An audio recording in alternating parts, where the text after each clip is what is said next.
Harry Potter dan Batu Bertuah. Bab 9. Duel Tengah Malam. Harry tak pernah menduga akan bertemu anak lain yang lebih dibencinya daripada Dusty. Tetapi itu sebelum dia bertemu Draco Malfoy. Untungnya anak kelas 1 Gryffindor hanya bersama anak-anak Slytherin pada pelajaran ramuan saja.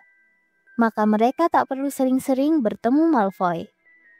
Atau paling tidak, begitulah adanya sampai mereka melihat pengumuman yang ditempelkan di ruang rekreasi Gryffindor yang membuat mereka semua mengeluh. Pelajaran terbang akan dimulai pada hari Kamis, dan Gryffindor dan Slytherin akan belajar bersama-sama. Gawat, inilah yang sangat kuinginkan. Kelihatan konyol di atas sapu di depan Malfoy, kata Harry muram. Harry sebetulnya sudah tak sabar menunggu-nunggu pelajaran terbang. Belum tentu kau kelihatan konyol. Lagi pula, aku tahu Malfoy selalu menyombong betapa jagonya dia main Quidditch. Tapi berani taruhan, pasti itu cuma bualan saja. Malfoy memang bicara banyak tentang terbang. Dia mengeluh keras-keras tentang anak-anak kelas 1 yang tidak diizinkan masuk tim Quidditch dan menceritakan kisah-kisah panjang penuh kesombongan yang semuanya berakhir dengan dirinya nyaris bertabrakan dengan helikopter. Tapi Malfoy bukan satu-satunya yang bercerita tentang terbang. Kalau mendengar cerita Seamus Finnegan, kita membayangkan dia telah melewatkan masa kanak-kanaknya dengan meluncur berkeliling daerah pedesaan di atas sapu terbangnya. Bahkan Ron akan memberitahu semua orang yang mau mendengarkan kisah waktu dia nyaris menabrak hang glider dengan sapu tua Charlie. Semua anak yang berasal dari keluarga penyihir tak henti-hentinya bicara tentang Quidditch. Ron malah sudah bertengkar hebat dengan Dean Thomas yang tinggal seasrama dengan mereka tentang sepak bola. Ron sama sekali tidak bisa memahami apa serunya permainan dengan hanya satu bola sementara pemainnya tak diizinkan terbang. Harry pernah memergoki Ron menyodok-nyodok poster tim sepak bola West Ham milik Dean dengan jarinya, mencoba membuat pemainnya bergerak. Neville belum pernah naik sapu karena neneknya tidak mengizinkannya berada dekat-dekat sapu. Dalam hati Harry berpendapat, pantaslah nenek Neville memutuskan begitu. Karena berada di darat dengan dua kaki pun Neville bisa mengalami berbagai kecelakaan aneh. Hermione Granger sama cemasnya dengan Neville dalam hal terbang. Ini pelajaran yang tak bisa dihafalkan ataupun dipelajari dari buku. Tapi bukan berarti dia tak pernah mencobanya. Saat sarapan pada hari Kamis pagi, dia membuat mereka semua bosan sekali dengan tips-tips terbang yang didapatnya dari buku perpustakaan berjudul Quidditch dari Masa ke Masa. Neville mendengarkan dengan tekun. Dia ingin sekali memperoleh apapun yang bisa membantunya bertahan di sapunya nanti. Tetapi anak-anak lain yang sangat senang ketika kuliah Hermione terputus oleh datangnya pos. Harry belum pernah mendapatkan surat lain setelah surat pendek Hagrid. Ini langsung menarik perhatian Malfoy tentu saja. Burung hantu elang Malfoy selalu membawakan bungkusan permen dari rumah untuknya, yang dibukanya dengan penuh gaya di meja Slytherin. Seekor burung hantu serak membawakan bungkusan kecil untuk Neville dari neneknya. Neville membukanya dengan bersemangat dan menunjukkan bola kaca sebesar kelereng besar yang kelihatannya penuh asap putih. Ini remember all, bola ingat semua. Nenek tahu aku sering lupa. Bola ini memberitahu kita kalau ada sesuatu yang kita lupa melakukannya. Lihat, pegang erat-erat seperti ini dan kalau dia berubah merah. Wajah Neville panik karena remember all itu mendadak saja menyala merah. Berarti kau melupakan sesuatu.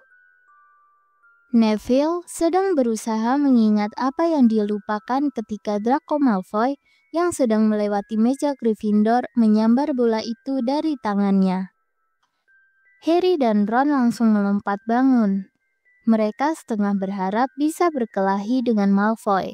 Tetapi Profesor McGonagall yang bisa melihat keributan yang akan terjadi lebih cepat dari guru manapun di seluruh sekolah, dalam sekejap saja sudah berada di sana.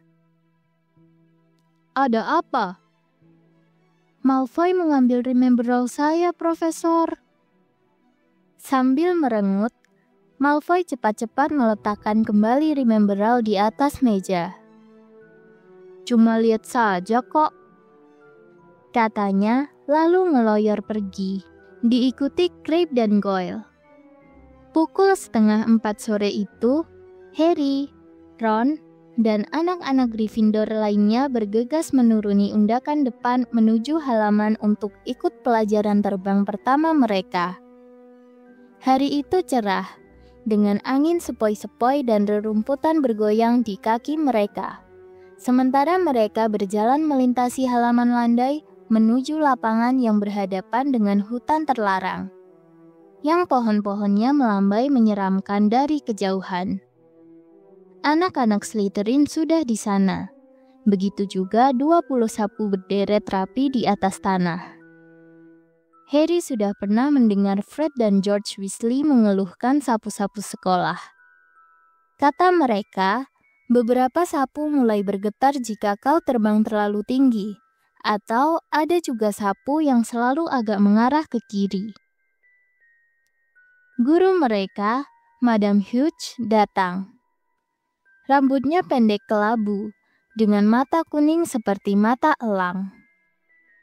Nah, apalagi yang kalian tunggu? Semua berdiri di sebelah sapu. Ayo, cepat. Harry melirik sapunya. Sapunya sudah tua dan beberapa helai tali pengikat rantingnya mencuat ke arah yang aneh. Julurkan tangan kananmu di atas sapu. Dan katakan, naik. Naik! Semua berteriak. Sapu Harry langsung melompat ke tangannya. Tapi sapu itu cuma salah satu dari sedikit yang begitu. Sapu Hermione cuma berguling di tanah. Dan sapu Neville malah tidak bergerak sama sekali. Mungkin sapu seperti halnya kuda. Bisa tahu kalau kau takut, pikir Harry. Ada getar di suara Neville yang jelas-jelas menunjukkan dia ingin mempertahankan kakinya di tanah. Madam Hughes kemudian menunjukkan kepada mereka bagaimana menaiki sapu tanpa melorot dari ujungnya. Dan dia berjalan mondar-mandir membetulkan pegangan mereka. Harry dan Ron senang ketika Madam Hughes berkata kepada Malfoy bahwa selama bertahun-tahun dia salah memegang sapunya. Kalau aku meniup peluitku, kalian menjejak ke tanah keras-keras, kata Madam Hughes. Pegang erat-erat sapu kalian, naik kira-kira semeter, kemudian langsung turun lagi dengan cara agak membungkuk ke depan. Perhatikan peluit. 3, 2. Tetapi Neville yang gugup dan cemas dan takut ketinggalan menjejak keras-keras sebelum peluit menyentuh bibir Madam Hughes. Kembali! Teriak Madam Hughes. Tetapi Neville meluncur ke atas seperti gabus yang terlempar dari botol. 3 meter, 6 meter. Harry melihat wajah Neville yang pucat ketakutan memandang ke tanah yang semakin menjauh. Melihatnya terperangah kaget. Tergelincir dari sapunya dan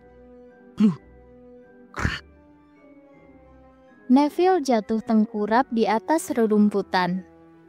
Sapunya masih naik makin lama makin tinggi dan mulai melayang menuju hutan terlarang, sampai akhirnya lenyap dari pandangan. Madam Hughes membungkuk di atas Neville. Wajahnya sama pucatnya dengan wajah Neville. Pergelangan tangannya patah. Ayo nak, Tidak apa-apa, bangunlah. Harry mendengar Madam Hughes bergumam. Dia berbalik menghadap murid-murid lainnya.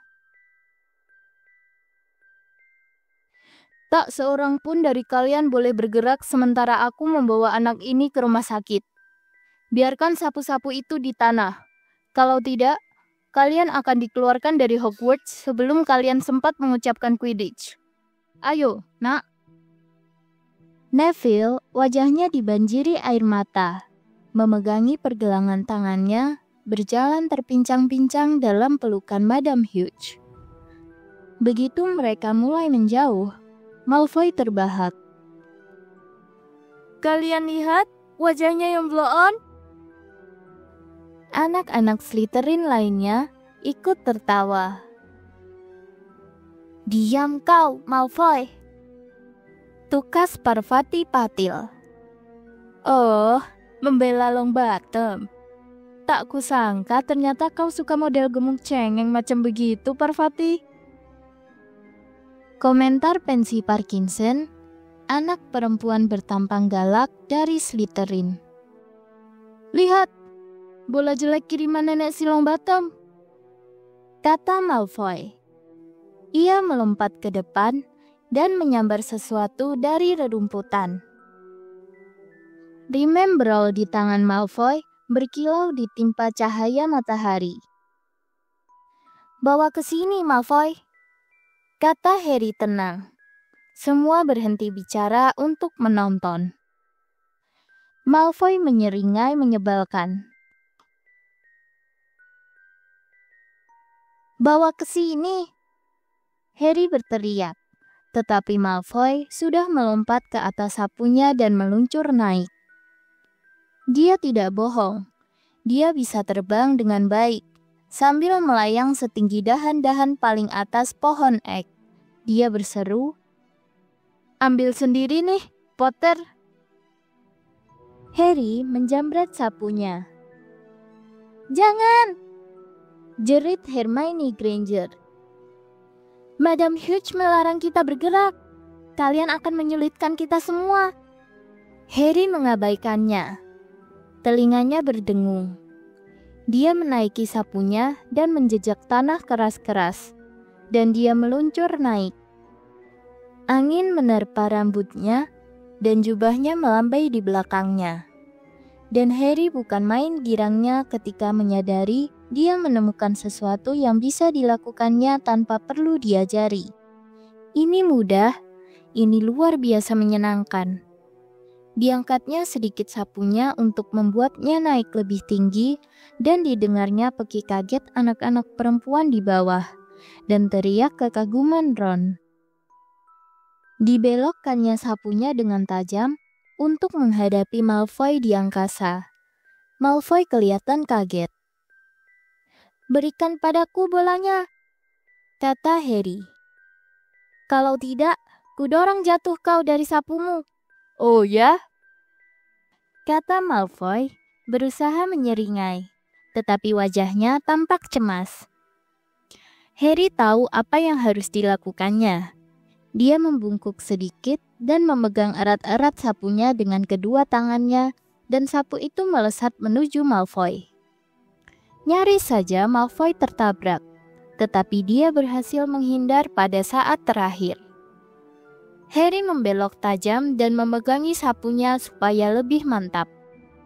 "Di sini tak ada Crabbe dan Goyle yang bisa menyelamatkan lehermu, Malfoy," kata Harry.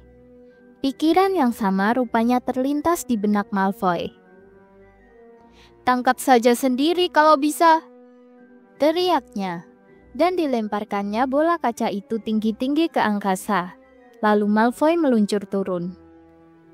Harry melihat seakan dalam gerakan lambat, bola itu terlontar ke atas, lalu mulai turun. Dia membungkuk dan mengarahkan gagang sapunya ke bawah. Detik berikutnya, dia meluncur turun cepat sekali. Angin menderu di telinganya, bercampur dengan jeritan dan teriakan anak-anak yang menonton. Harry menjulurkan tangan, kira-kira 30 cm dari tanah. Dia berhasil menyambar bola itu tepat pada waktunya untuk meluruskan sapunya dan jatuh pelan di rerumputan, dengan Remember All selamat dalam genggamannya. Harry Potter! Jantung Harry mencelos, melorot lebih cepat dari gerak menukiknya tadi. Profesor McGonagall berlari-lari ke arah mereka. Harry berdiri gemetar. Belum pernah selama aku di Hogwarts. Profesor McGonagall nyaris tak bisa bicara saking syoknya. Kacamatanya berkilat-kilat. Berani-beraninya kau, bisa patah lehermu. Bukan dia yang salah, Profesor. Dia, Miss Patil. Tapi Malfoy. Cukup, Mr. Weasley. Potter, ikut aku sekarang. Harry sempat melihat wajah Malfoy, Crabbe, dan Goyle yang penuh kemenangan saat dia berjalan dengan perasaan beku, mengikuti Profesor McGonagall menuju ke kastil. Dia ingin mengatakan sesuatu untuk membela diri, tetapi ada yang tidak beres dengan suaranya. Profesor McGonagall berjalan cepat, bahkan tanpa memandangnya. Harry harus berlari-lari kecil agar tidak ketinggalan. Tamatlah riwayatnya sekarang. Padahal belum 2 minggu dia di sini. 10 menit lagi, dia akan mengepak barang-barangnya. Apa kata keluarga Dursley jika dia nanti muncul di depan pintu rumah mereka? Menaiki undakan depan, menaiki tangga pualam di dalam, dan masih saja Profesor McGonagall belum berkata apa-apa kepadanya. Dia membuka pintu-pintu dan berjalan menyusuri koridor-koridor. Sementara Harry mengikutinya dengan perasaan merana. Mungkin Profesor McGonagall membawanya ke Dumbledore. Harry teringat Hagrid, yang sudah dikeluarkan tetapi masih diizinkan tinggal sebagai pengawas binatang liar. Mungkin dia bisa jadi asisten Hagrid. Perutnya melilit ketika dia membayangkan mengawasi Ron dan teman-temannya yang lain menjadi penyihir. Sementara dia sendiri cuma berkeliling halaman kastil, membawakan tas Hagrid. Profesor McGonagall berhenti di depan sebuah kelas. Dia membuka pintu dan menjulurkan kepalanya ke dalam. Maaf, Profesor Flitwick. Boleh aku pinjam Wood sebentar? Wood? Kayu? Pikir Harry bingung. Apakah Wood nama tongkat yang akan digunakan untuk menghajarnya? Tetapi ternyata Wood adalah anak kelas 5 yang besar dan tegap. Dia keluar dari kelas dengan kebingungan. Ikut aku kalian berdua, kata Profesor McGonagall, dan mereka berjalan menyusuri koridor. Wood memandang Harry dengan ingin tahu. Masuk sini.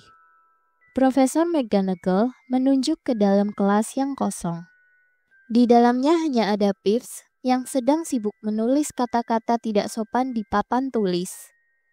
Keluar, Peeves, bentak Profesor McGonagall.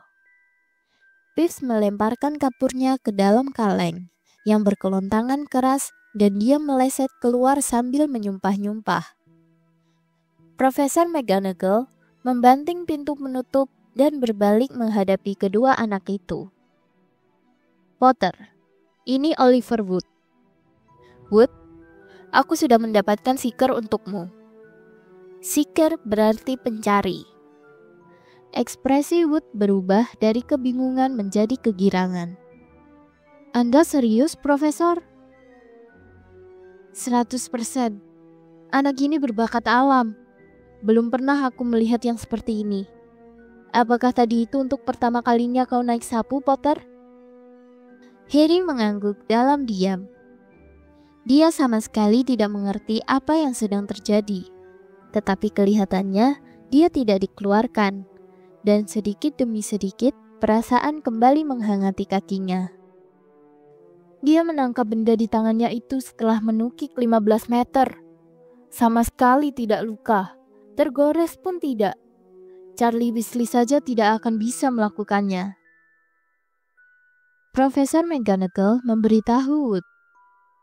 Wajah Wood berubah, seperti orang yang dalam sekejap mendapatkan semua impiannya telah menjadi kenyataan. Pernah menonton Quidditch, Potter? Wood bertanya penuh semangat. Wood adalah kapten tim Gryffindor. Profesor McGonagall menjelaskan. Potongan tubuhnya juga cocok untuk seeker, kata Wood, yang sekarang berjalan mengelilingi Harry dan memandanginya. Ringan, cepat. Kita harus memberinya sapu yang pantas, Profesor.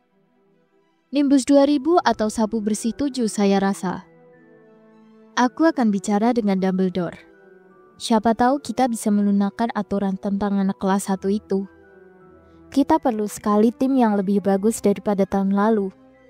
Kalah total dari Slytherin dalam pertandingan terakhir. Aku tak berani memandang Severus Snape selama berminggu-minggu.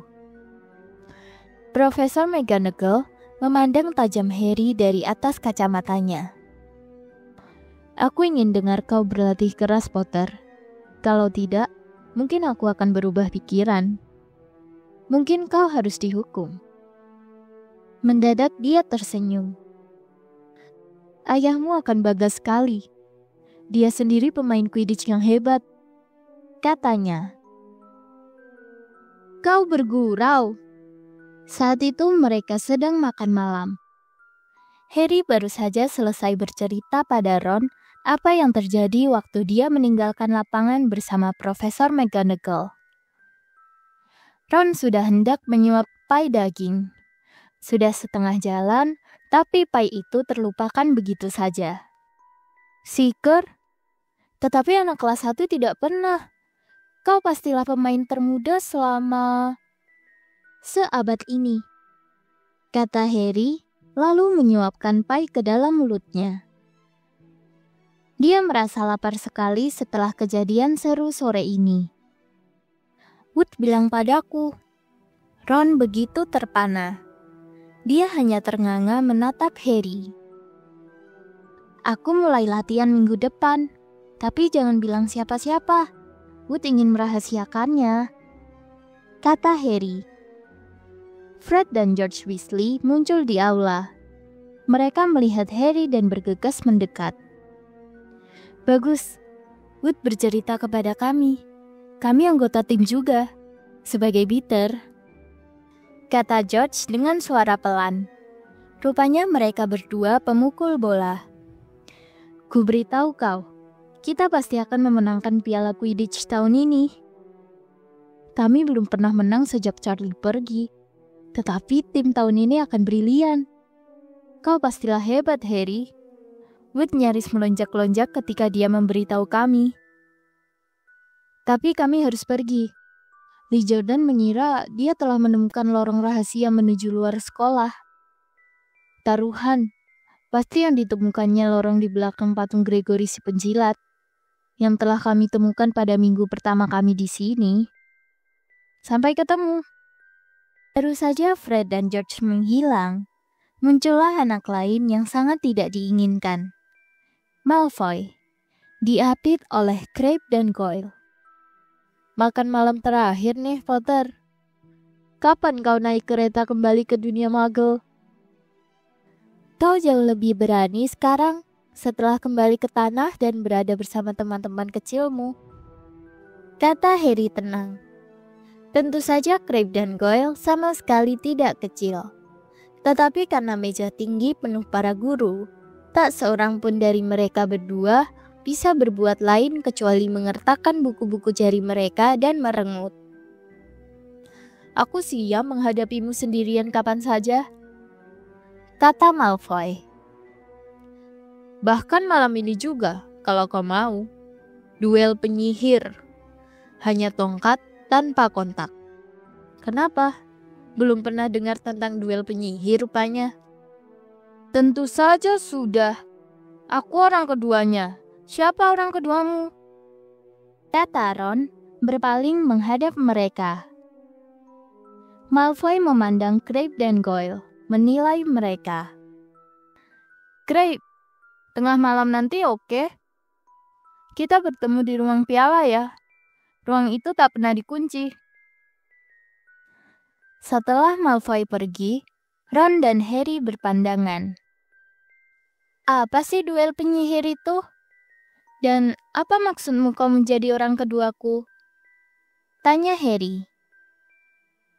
Ya, orang kedua adalah orang yang akan mengambil alih kalau kau mati, kata Ron sambil lalu, seraya menyuap painya yang sudah dingin.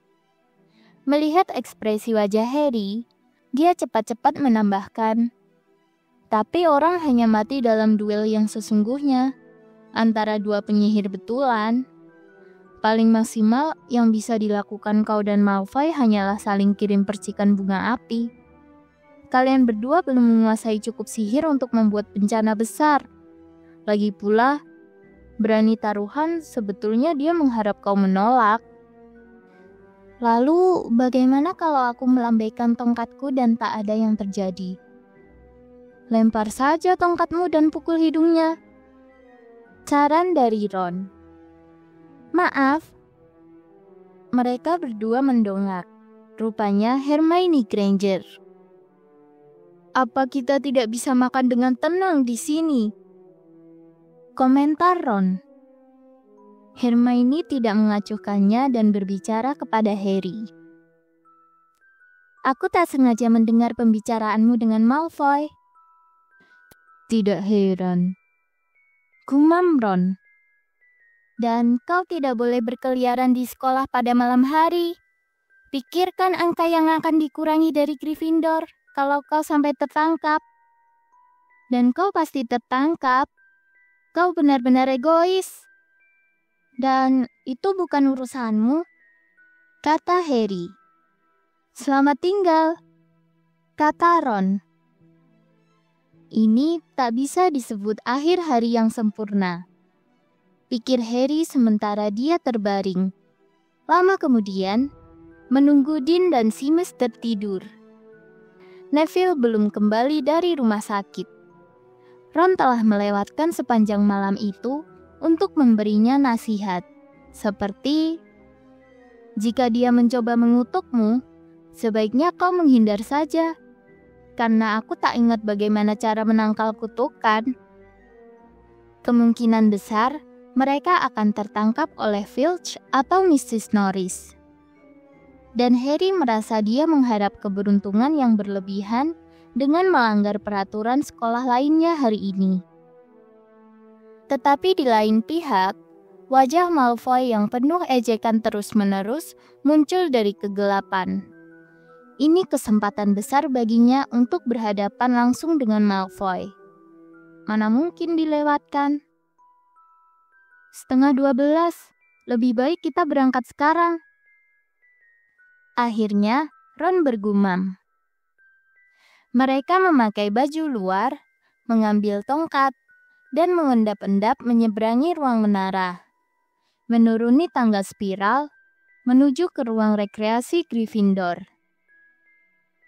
Masih ada berkas-berkas bara di perapian, membuat semua kursi berlengan tampak seperti bayangan bungkuk hitam.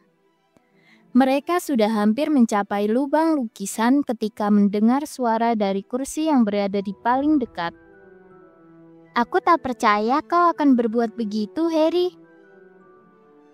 Sebuah lampu menyala.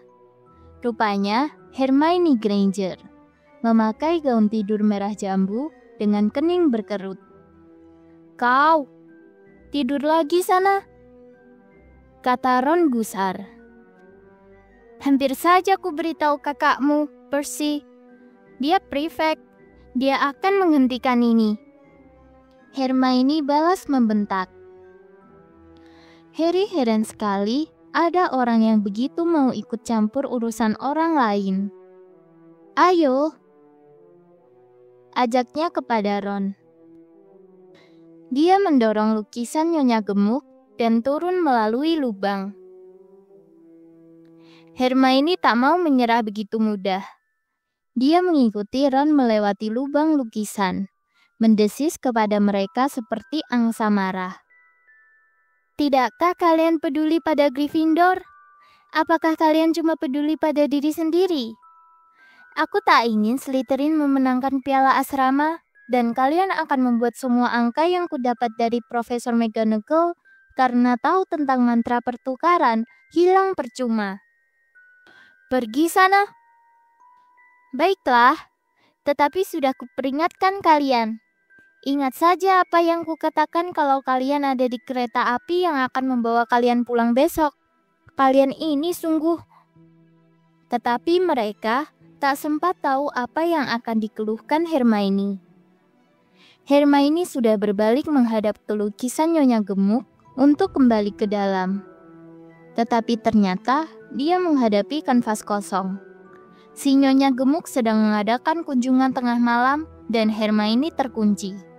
Tak bisa masuk menara Gryffindor. Jadi aku harus bagaimana? Tanyanya nyaring. Itu urusanmu. Kami harus pergi. Kami sudah hampir terlambat, kata Ron. Mereka belum mencapai ujung koridor ketika Hermione mengejar mereka. Aku ikut kalian, katanya. Tidak boleh. Kau pikir aku akan berdiri di sini dan menunggu Filch menangkapku? Jika dia menemukan kita bertiga, akan kukatakan hal yang sebenarnya kepadanya, bahwa aku sedang berusaha mencegah kalian, dan kalian bisa mendukungku. Nekat amat, kata Ron keras. Tutup mulut kalian berdua, aku mendengar sesuatu, kata Harry tegas. Semacam isakan. Mrs. Norris? Bisik Ron menyipitkan mata menembus kegelapan. Ternyata bukan Mrs. Norris, melainkan Neville. Dia melingkar di lantai, tertidur nyenyak, tetapi langsung terbangun kaget ketika mereka mendekat. Untung kalian menemukan aku.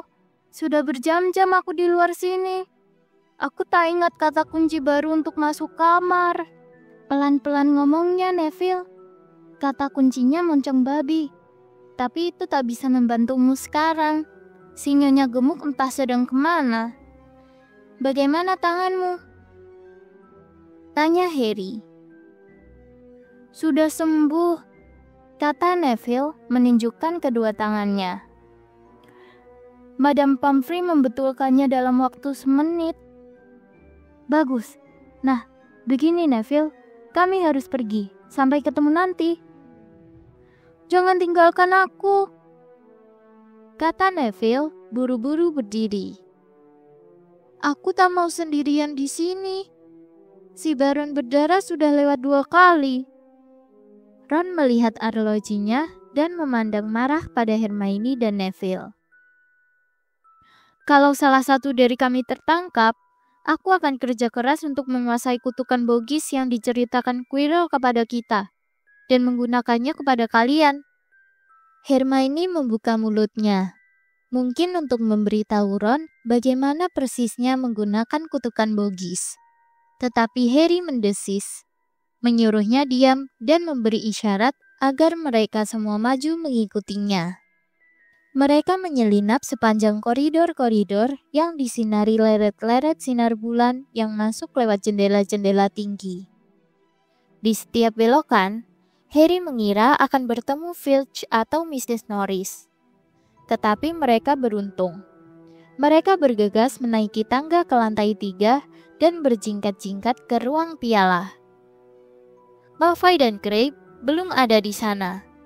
Kotak-kotak trofi dari kristal berkilau terkena cahaya bulan.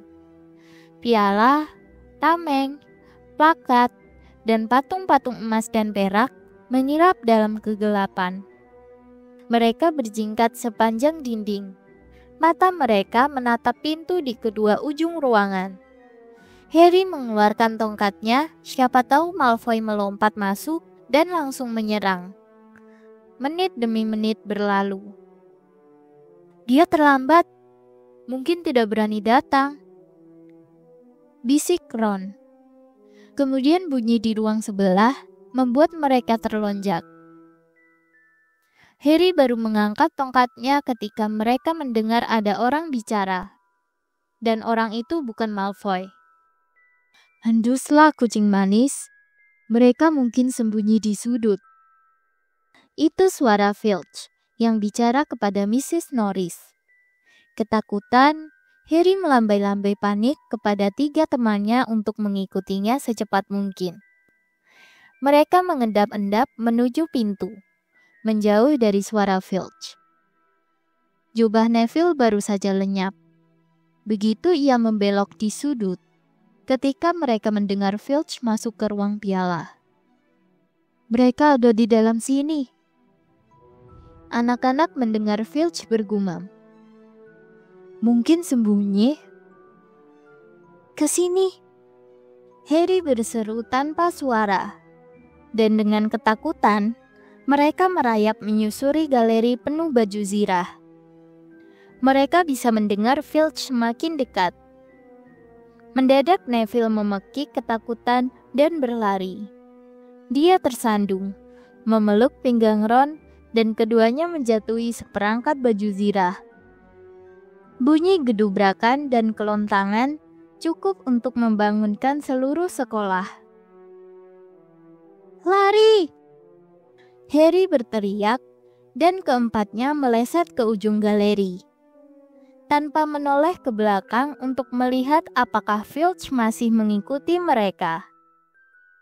Mereka keluar dari pintu dan lari berbelok melewati koridor yang satu dan kemudian ke koridor yang lain. Harry di depan, tanpa tahu di mana mereka berada atau kemana mereka pergi. Mereka menerobos permadani gantung dan tiba di lorong tersembunyi. Berlari sepanjang lorong dan keluar lagi dekat ruang kelas jimat dan guna-guna. Yang mereka tahu terletak jauh sekali dari ruang piala. Kurasa kita sudah bebas dari dia, ujar Harry tersengal, bersandar pada tembok yang dingin dan menyeka dahinya. Neville membungkuk sampai terlipat 2, mendesah-desah dan merepet gugup. Sudah, kubilang kan? Hermione terengah, memegangi baju di depan dadanya. Kita harus kembali ke menara Gryffindor secepat mungkin, kata Ron. Malfoy menjebakmu, Hermione berkata kepada Harry. Kau sadar kan sekarang? Dia memang tidak berencana menemuimu. Filch tahu ada anak yang akan berada di ruang piala. Pasti Malfoy yang membisikinya. Harry berpikir Hermione mungkin benar, tetapi ia tak akan mengatakannya. Ayo, pergi. Tidak akan semudah itu. Mereka belum berjalan lebih dari 12 langkah ketika ada pegangan pintu yang bergeretak, dan sesuatu meluncur keluar dari ruang kelas di depan mereka. Ternyata Peeves. Dia melihat mereka dan menjerit kesenangan. Diam, Peeves, tolong. Kau akan membuat kami dikeluarkan. Peeves terbahak. Jalan-jalan tengah malam nih anak-anak kelas 1. Badung, kalian akan ditelikung. Tidak, kalau kau tidak mengadukan kami, Peeves. Jangan dong, Peeves. Harus bilang, Filch. Harus, kata Peeves dengan suara saleh, tetapi matanya berkilat nakal. Demi kebaikan kalian sendiri kok. Minggir kau, tukas Ron seraya melayangkan pukulan ke arah Peeves. Itu sungguh kesalahan besar. Murid keluar kamar, ada di koridor mantra. Peeves berteriak. Membungkuk melewati Peeves, mereka berlari sampai ke ujung koridor. Di situ mereka terbentur pintu, dan pintu itu terkunci. Celaka! Ron mengeluh, sementara mereka mendorong pintu tanpa hasil. Habis deh kita, Mereka bisa mendengar langkah-langkah kaki. Filch berlari secepat mungkin ke arah teriakan Peeves. "Oh, minggir!" gertak Hermione. Dia merebut tongkat Harry, mengetuk kuncinya dan berbisik, "Alohomora." Kunci menceklik dan pintu menjeblak terbuka. Berdesakan mereka masuk, cepat-cepat menutupnya kembali, lalu menempelkan telinga ke pintu mendengarkan. "Kemana mereka pergi, Peeves? Cepat beritahu aku," tanya Filch. "Bilang dulu, tolong." "Jangan main-main, Peeves. Kemana mereka pergi?" "Aku tak akan bilang apa-apa kalau kau tidak bilang tolong," kata Peeves dengan suara datar menjengkelkan. "Baiklah. Tolong." "Apa-apa? Hah? Hah? Kan sudah aku bilang, aku tak akan bilang apa-apa kalau kau tidak bilang tolong." "Hah? Hah?" Dan mereka mendengar desau Peeves yang terbang pergi dan Filch yang mencaci maki berang. "Dia mengira pintu ini terkunci. Kurasa kita selamat. Ada apa sih, Neville?" bisik Harry. Karena Neville selama semenit belakangan ini terus menarik-narik baju Harry. "Apa?" Harry berbalik dan melihat dengan jelas. Sesaat dia mengira dirinya sedang bermimpi buruk. Ini sudah keterlaluan, mengingat semua yang sudah terjadi. Mereka tidak berada dalam satu ruangan seperti yang dikiranya. Mereka ada di koridor. Koridor terlarang di lantai 3. Dan sekarang mereka tahu kenapa koridor itu terlarang. Mereka memandang tepat ke mata anjing raksasa, anjing yang memenuhi seluruh ruang antara langit-langit dan lantai. Kepalanya 3, dengan 3 pasang mata galak yang berputar-putar. 3 hidung yang bergerak mengendus-endus ke arah mereka. 3 moncong dengan liur menetes, menggantung seperti tali licin, dari taring kekuningan. Anjing itu berdiri diam, sementara keenam matanya memandang mereka.